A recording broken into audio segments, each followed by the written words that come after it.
Modelos sociales y religiones. Se trata de reflexionar sobre los mecanismos puestos en marcha en las religiones en relación con la integración, la igualdad y la desigualdad. Y encontramos dos grandes modelos sociales, dos grandes, podríamos decir, sistemas que tienen que ver con cómo se organizan los rituales y qué significan esos rituales. Hay una enorme variabilidad, pero en síntesis nos vamos a centrar en estos dos grandes sistemas o estas dos grandes tendencias generales.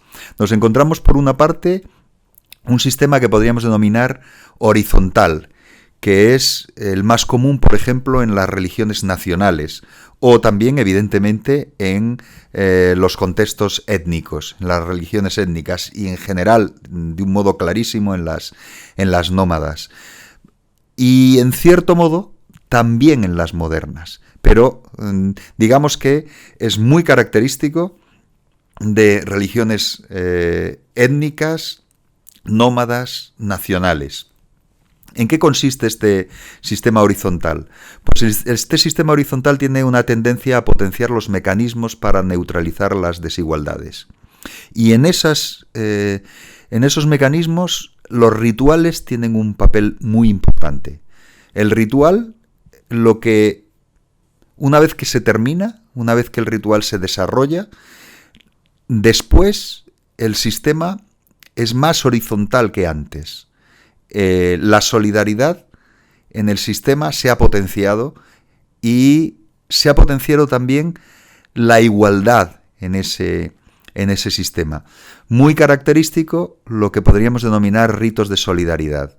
Los ritos de solidaridad lo que hacen es solidarizar al grupo en torno a una acción común que suele ser generalmente compartir una comida, compartir un contexto de significado simbólico tras la acción ritual, y ese significado simbólico que hay tras la acción ritual es un significado en el cual no quedan unos por encima de otros, sino se potencia la solidaridad común, la igualdad, la tendencia a la igualdad en todo el sistema. ¿Qué es lo que hace? Pues evidentemente neutralizar las tendencias hacia la subalternización de unos grupos respecto de otros. Ritos de solidaridad, que pueden ser ritos de redistribución de la riqueza. En este tipo de sociedades, esa riqueza, ¿cómo se redistribuye? Pues los que más tienen aportan más.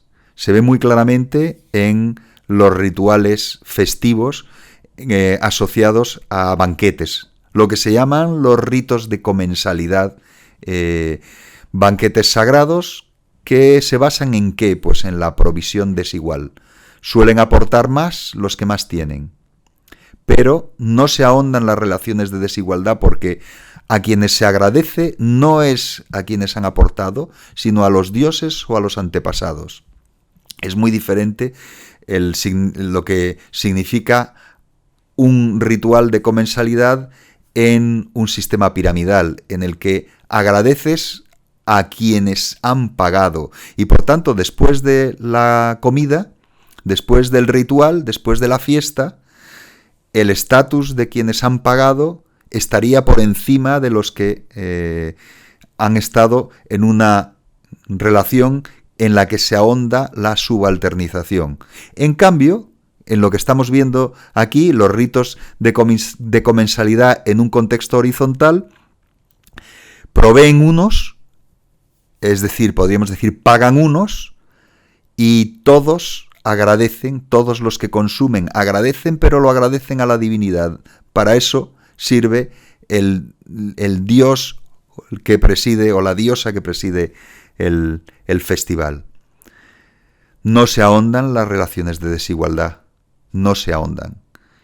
Claro, nos encontramos, por tanto, en un contexto en el que la riqueza pasa, por medio del ritual, de quienes más tienen a lo mejor a quienes en mayor medida lo necesitarían.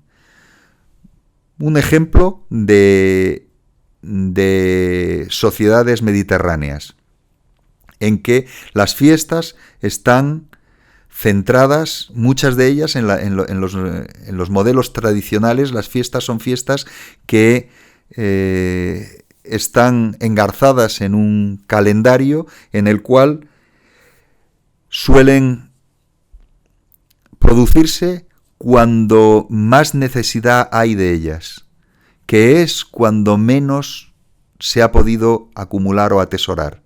Y entonces, las fiestas, por ejemplo, en las ciudades, en el mundo griego. Las fiestas en el mundo griego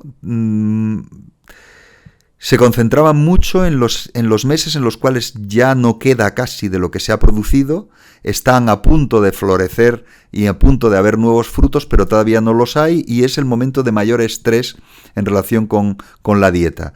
Y ahí se concentran las fiestas en las cuales se consume, pues por ejemplo, carnes de animales, se consume productos que normalmente no se suelen consumir. ¿Y eso qué es lo que lleva?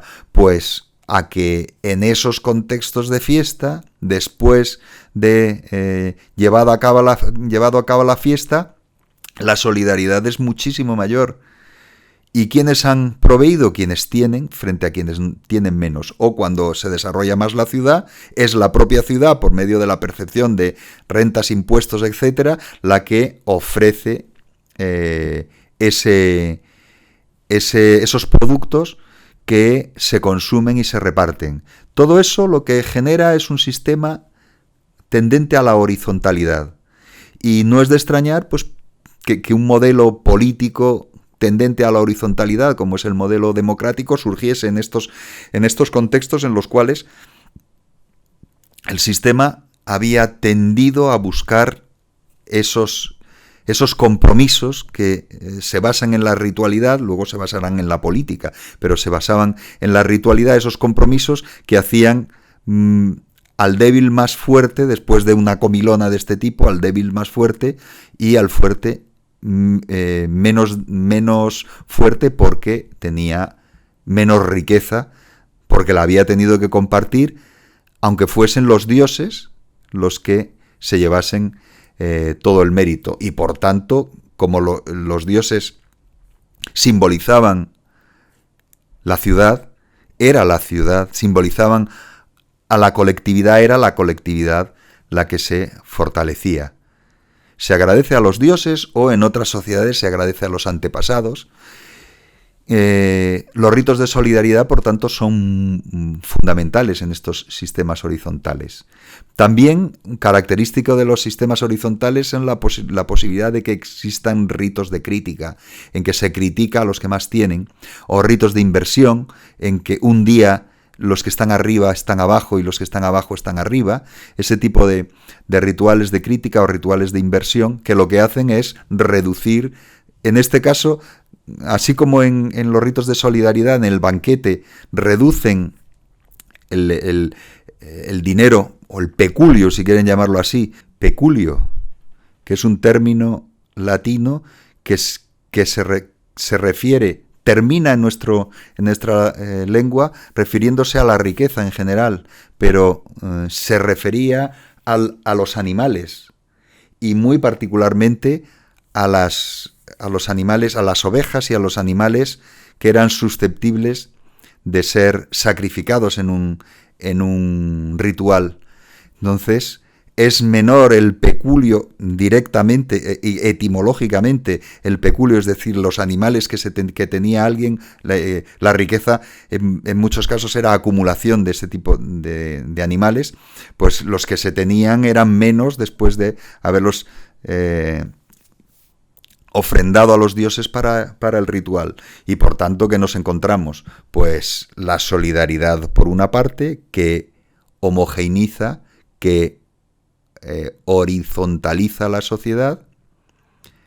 Por otra parte, la crítica y la inversión, los rituales de crítica y los rituales de inversión, que tienen que ver no con el dinero, que es lo que veíamos antes, con el peculio, sino con el valor simbólico dentro de la sociedad, en que pierdes tu valor simbólico un día en que pasas a estar abajo cuando estabas arriba, o que tienes que arrostrar la crítica porque quienes te critican lo hacen amparándose en un contexto en el cual están libres, su lengua es libre porque así lo permite el ritual, lo permiten los dioses.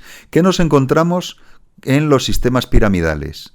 Que son muy comunes en sociedades imperiales, en religiones imperiales y en modelos que tienden a eso, a crear una pirámide. Pues se tiende a aceptar el aumento del estatus de los gobernantes y las justificaciones ideológicas y religiosas del privilegio. Y en lo que tiene que ver con la redistribución o con la distribución, el débito. Si te dan, debes, y no lo debes a los dioses, lo debes a quienes te lo han dado, cada vez más poderosos después de cada fiesta, cada vez más fuertes, cada vez más poderosos quienes lo hacen. Es decir, que se va haciendo cada vez más alta, más clara el modelo piramidal en que hay unos por debajo y otros por encima. Y eso lleva a la aceptación de mayores grados de desigualdad que se amparan en la identificación de los gobernantes como seres en otra dimensión. Y ahí se aunan toda una serie de rituales que tienen que ver con consolidar la posición de estos gobernantes, los ritos de consolidación del poder, por ejemplo, las ceremonias de entronización o las ceremonias de rememoración de esas entronizaciones, los ritos de reconocimiento de la fuerza sagrada de los poderosos, que llegan incluso en las sociedades extremas, como son las sociedades imperiales, por ejemplo la egipcia, por ejemplo la sociedad en el Perú de los incas, o la sociedad de los reyes de Hawái, en que son vistos tan diferentes como que se convierten en dioses, con lo cual, curiosamente, hay una traslación simbólica, se ha producido. Lo que en un modelo horizontal es agradecer a los dioses, en este modelo piramidal estás agradeciendo a seres humanos que se han convertido en dioses y por tanto se juega con ese nuevo nivel. Por tanto, pues encontramos eso, en algunos casos hasta rituales de divinización de los reyes convertidos en seres sobrenaturales. Y vamos a escoger un ejemplo que tiene que ver con el concepto de mana. El concepto de mana, que es un concepto que aparece en Polinesia y en Melanesia, pero cómo la misma palabra puede tener acepciones diferentes si estamos ante un modelo que tiende a lo horizontal o estamos en un modelo que tiende a lo piramidal. Los modelos horizontales suelen ser modelos que potencian el estatus adquirido, es decir, que tu estatus dentro de la sociedad lo adquieres por medio de méritos.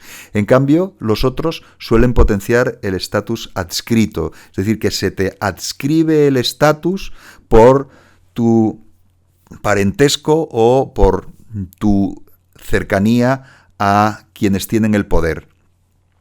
Vamos a ver este texto, que es un texto en que cuenta las características de mana en melanesios y polinesios. Está extraído del Tratado General de Antropología de Kotak. Dice lo siguiente, les leo: los melanesios creían en el mana, una fuerza sagrada existente en el universo. Mana puede residir en las personas, los animales, las plantas y los objetos. El mana melanesio era similar a nuestra noción de suerte. Los melanesios atribuían el éxito a mana. Los objetos con mana podían cambiar la suerte de alguien. En Melanesia se podía adquirir mana por casualidad o trabajando duro para obtenerlo. Sin embargo, en Polinesia, Mana no estaba al alcance de cualquiera, sino que estaba vinculado a los cargos políticos. Los gobernantes y los nobles tenían más mana que las demás personas. Tan cargados de mana estaban los jefes más poderosos que el contacto con ellos resultaba peligroso para los que no eran nobles. El mana de los jefes fluía de sus cuerpos donde quiera que fuesen. Podían infectar el suelo, haciendo peligroso para otros caminar sobre las huellas del jefe. El contacto entre el jefe y la gente del pueblo era peligroso porque el mana podía tener el efecto de una descarga eléctrica. Puesto que los más altos jefes tenían tanto mana, sus cuerpos y sus posesiones eran tabú.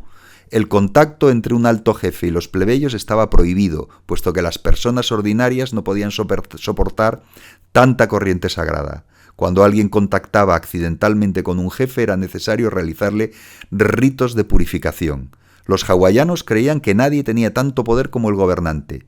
Mana dependía de la genealogía. La persona cuyo mana solo era superado por el rey era su sibling. La esposa más apropiada para un rey era su propia hermana.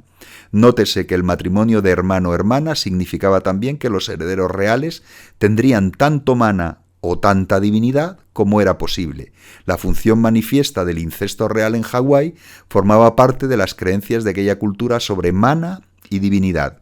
El incesto real también tenía funciones latentes, repercusiones políticas. El gobernante y su esposa tenían los mismos padres, puesto que se creía que el mana era hereditario, ambos eran casi igualmente divinos. Cuando el rey y su hermana se casaban, sus hijos tenían indiscutiblemente el mayor mana. Nadie podía cuestionar su derecho a gobernar. Aquí nos encontramos, por tanto, una excelente síntesis de la diferencia entre un modelo horizontal en que el mana, la suerte, se consigue también por el trabajo.